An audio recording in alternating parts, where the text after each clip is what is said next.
Welcome back. Small business doesn't have to pay the carbon price, the carbon tax directly, but they certainly will face the flow-on cost of this, and they're limited in what they can pass on to their customers, of course.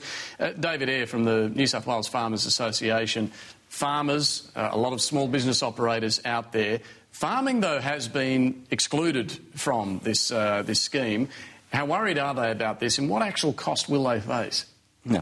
Well, we were, of course, very pleased that agriculture isn't directly covered, and, of course, there's a carbon farming initiative, but not all farmers will be able to tap into that. The challenge for farmers who are also small business people is responding to the price signal of the carbon tax. It's going to be very different across different regions and types of farming activity. Some people will be able to respond, others won't, and it will depend on their debt levels. So who won't be able to respond? Well, those with low capacity for innovation, those with high levels of debt. What sort of farming are we talking about there? It depends on the sector. Most exposed will be the intensive sectors, those who are operating cool stores, those who have large heating bills or temperature control bills, broiler chickens, piggeries, dairies. And can't they pass those costs on to their customers? It's going to be very difficult. Farmers are in a supply chain, as you know. People supplying farmers will seek to pass on their costs, higher fertiliser, higher energy bills, higher liquid. But that's the point, though, isn't it? They too are supposed to pass on the cost to the customer. They are, but farmers are going to find it difficult to pass those costs on to the people they supply. The supermarkets can pass on their costs several ways. They can charge the consumers more, but they can also pay less to the farmers. Producers are typically price takers. What happens in this situation, David Bradbury? Well, look, in a sense it's no different to any other increase in input costs for farmers.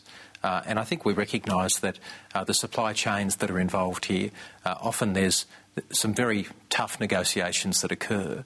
But ultimately we've seen from people like Wesfarmers, there have been statements that have made that whilst both Coles and Woolies are intending to try and contain any price increases, over time, as a result of supply contract negotiations, there will be some modest increases. But I think it's important to just keep in mind the scale of what's involved here. 0.7% is the overall increase in prices. It is a relatively modest increase, and when you factor in the assistance that we're providing to households, the assistance that Greg wants to rip away when they repeal the carbon tax. It is essentially a money go round to an extent. How is this going to change the behaviour of those households that are getting money in one hand and paying it out in the other? Isn't this the whole point? Well, if we weren't compensating and assisting low and middle income households, then people would be criticising us for leaving these people out there without the capacity to respond to the modest increases in prices. It's a pretty sensible response. This is the Labor way. It's not about to change their behaviour. Well, can I make a couple of points? The first one is that most people are doing the best that they can to reduce their energy use. Can I say one of the things that I've seen in the discussion that's been going on in the last couple of days in particular is more and more discussion about how households can reduce their energy costs. But more significantly, let's not forget that this is about putting a price signal in place for the big polluters, for the generators. Well, they're getting a lot of compensation as well. Anna, do you think there's too much compensation going to those big polluters under this scheme? Well, the thing that the price on carbon does is it gives those big polluters a reason to clean up their act. We know that business don't do things unless they have an economic incentive, and that's what the price on carbon does. But if you listen to the government, they're getting compensated. The trade-exposed businesses will only pay $1.30 a tonne. Yeah, well, the actual real price is starting really low, and we do need to start phasing out that, because ultimately our challenge as a nation, if we're going to address climate change, is to move away from an economy based on heavy carbon-polluting industry and towards one based on renewable energy. And is $1.30 a tonne going to do that?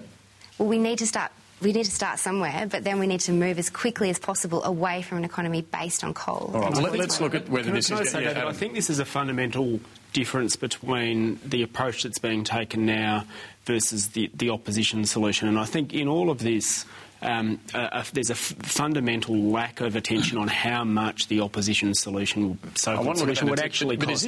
Is this going to change behaviour, this scheme? The one that's now in place? It will, because fundamentally this scheme is about saying to the biggest polluters, right, you now have to pay a contribution towards the cost of your pollution, and we'll use that money in part to go to householders. And what that means is that if that price rises over time, there's more money that's available for compensation for householders. And under the scheme that's been designed, the initial compensation that's given to some of those trade-exposed industry, the Productivity Commission will have a look at that over the coming years, and if it's judged to be too high, that money can then go into renewable energy. But it'll be on a sustainable basis. So this compensation could well be wound back. If the Productivity Commission says, well, there's changes in the international environment, you've made your businesses more efficient, some might actually end up, I think it's quite generous to them, because some might end up with a windfall profit if they manage to clean up their act. As Anna says, they can actually pocket some of the difference, but it makes an incentive for them to change and an incentive to shift to cleaner forms of energy. Well, Professor Will Steffen, it'll depend on international action really as to whether we avoid the 3-degree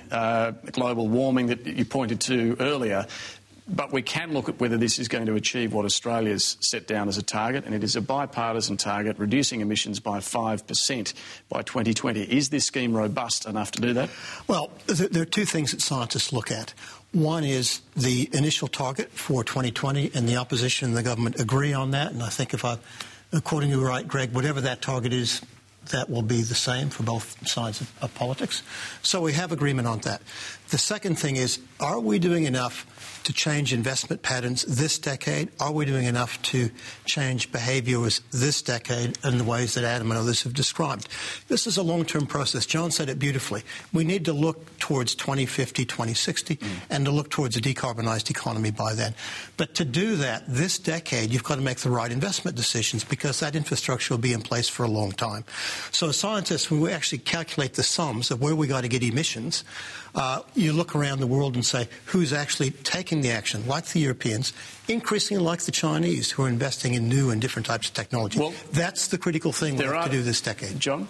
I was just going to say, can I add a point on the investment strategies here? I mean, I'm part of an exercise called the Asset Owners Disclosure Project, where we're rating the top 1,000 superannuation pension funds in the world, the big mobilisers of capital, some 50 to 60 trillion US dollars worth of capital, that presently have about 2% of that capital allocated to renewables, alternative energies and so on. We're going to rate them on the carbon intensity of their investments. We're going to rate them on their transparency in relation to their response to climate change. And I think that is a way we can drive behaviour to change quite dramatically. And look, if we got the 2% to 5%, it's probably enough cash, all up, to generate the technological revolution you need to respond appropriately to climate change, irrespective of what governments do. Well, that's a small business. You need to go from one type of technology to the other type of technology that actually provides base load, particularly in energy, low carbon power. And I go back to comments that Anna made before. It's sitting back and doing nothing. The answer isn't to do nothing. The answer is to make sure that there is the economic environment, to make sure there is enough innovation for new technology, but carbon pricing doesn't achieve that. Well, what about the other option, the coalition's direct action even Andrew plan? Charlton. Greg Hunt, there is concern that there's no real disincentive for the big emitters under your alternative plan. How would there be any motive for them to change their behaviour? Sure. It's about the difference between incentives and penalties, carrots and sticks. Of course, your fundamental question here is, does the government system work? To which the answer is no. Irrespective of what you think of the economics, which we happen to think are terrible, does it actually reduce emissions? No. On the government's own modelling, emissions go up from 578 million tonnes before the scheme starts to 621 million tonnes, or up 43 million tonnes. That's because international permits are allowed under this scheme. By 2020. And we then have to buy, exactly as you say, $3.5 billion worth of international permits. Just look at your scheme finally. What would it have been? Where is the disincentive for the big emitters? Where's the motivation for them to change their behaviour? Well, we are operating on incentives, not penalties. And it's very simple. The government scheme is trying to tax 376 million tonnes of economic activity. Wait, and I'll compare policy, if we can. And what we'll do, both schemes are trying over the first 3 years to reduce about 20 million tonnes a year. We're just going to focus on purchasing the lowest cost abatement through a reverse auction, through a market, through incentives, and that could be waste coal mine gas cleanups, landfill gas cleanups, cleaning up power stations that choose to participate, capturing carbon in soils or trees or through energy efficiency. You actually focus laser-like on the process rather than relying on an electricity tax, which, as Tim says, won't change Professor Stephan, will that work? I don't know. I've got to look at the numbers as to how much we're going to get down. But you have an open mind on it.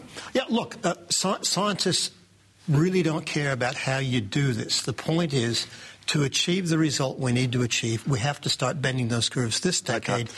And more than bending the curves, you have to make the right investment decisions, just as John was saying. That's absolutely critical. People can't respond to a price signal if they go bankrupt first. The point I'm trying to make about small business is you have to have the capacity to adapt. I speak to farmers all the time who want to innovate in the energy space in particular because it's a big bill, but they don't know how to access for government funding. If they're funding, they may not be eligible for it. There's lots of money for big business. There's lots of money for people on salaries. But what about small business? Correct. All right. But Greg, what is your effective carbon price? Oh, I would love to have this discussion because this is one of the great myths. Just very quickly, just give us the figure. We are out of time. Just give us the figure. I will, because if you're quiet for 2 seconds. Okay. The government has an effective abatement price of $430 a tonne. How does that work? Because they're reducing 20 million tonnes. What's your they're reducing 20 million tonnes. We're out of time. And they are purchasing, and they're raising $9 billion. What we're doing is spending $300 million in order to reduce emissions. Those 20 million tonnes. It's not difficult. We have said that we will do it for under $15 per tonne of abatement, whereas you spend $430 per tonne. It's not about the carbon price, it's the abatement cost. So because $15. Are you going to keep this is not a tax. We can do this at a very low cost because all we're doing is focusing on reducing the emissions, not on taxing the economy. $1,300 a family. And we don't have time to explore what you'll do with tax cuts, pension rises and the compensation that goes with this scheme, but that is a debate for another time. We are out of time, unfortunately, but I want to thank you all for taking part in this discussion. Thanks for your company as well. I'm David Speers. Good night.